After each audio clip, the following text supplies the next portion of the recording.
for your love.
Masih semangat ya.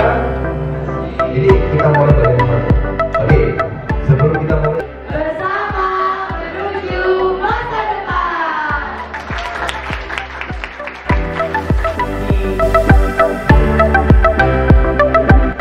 Ya, disuruh untuk menjadi MC mendadak.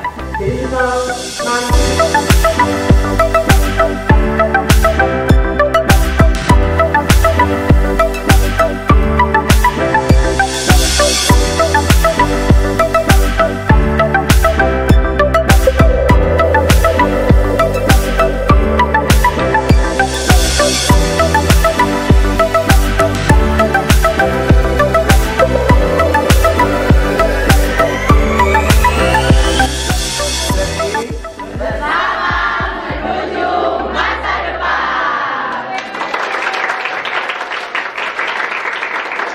For your love.